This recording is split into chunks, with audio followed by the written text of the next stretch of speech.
من یکی از ایماندارانی هستم که در ایران توسط یکی از عزیزانی که قلبشو به عیسی مسیح سپرده بود با خداوند زنده عیسی مسیح توسط کلیسای توتوتو آشنا شدم.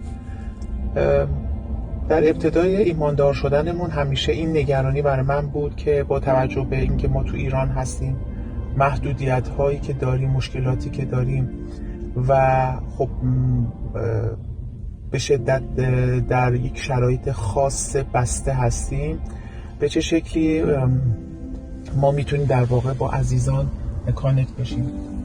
واقعا این رو بدون هیچ غلو میگم که در زمانی که تو ایران خیلی شلوغ بود، نت ها قطع و وصل میشد، عزیزان و شبانی که ما باهاشون وصل شده بودیم همیشه در صدد این بودن که یک راهی پیدا بکنن که این ارتباط با ما درون ایران قطع نشه. خب من با توجه به آشناییتی که با کلیسای توتوتو پیدا کردیم، برای ما جلساتی رو به صورت هفتگی گذاشتن تا ما بتونیم با مبانی مسیحیت آشنا بشیم. حالا دورهای ما به صورت A و B و C آشنا شدیم و بهترین شاید یک در واقع دوره‌ای که برای من خیلی جذاب بود و خیلی زیبا بود، دوره آزادی در مسیح بود، چون خیلی اتفاقات برای ما افتاد که ما گذروندیم، خصوصا در روز گام‌ها که عزیزانی که گذروندن میدونن من چی میگم.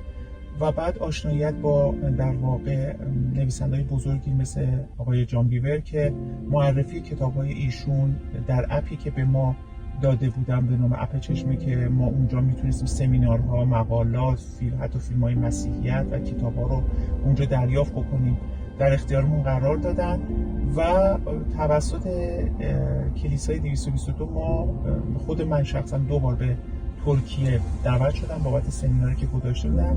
هم برای در واقع گذروندن یک دوره یک کلاسای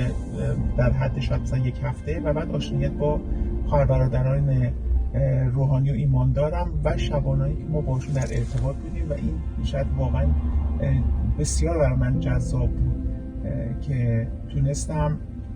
این 2 بار سفر رو بیام. حالا عزیزان دیگه شاید سفرهای بیشتری هم اومده باشن، اما خیلی خوشحالم از اینکه توسط کلیسای 222 با خداوند زنده عیسی مسیح آشنا شدم و قلبمو سپردم. فیض خداوند قسمت همه ما شد و امیدوارم که ما در راه ایمانمون پابرجا و ثابت قدم بشیم. آمین.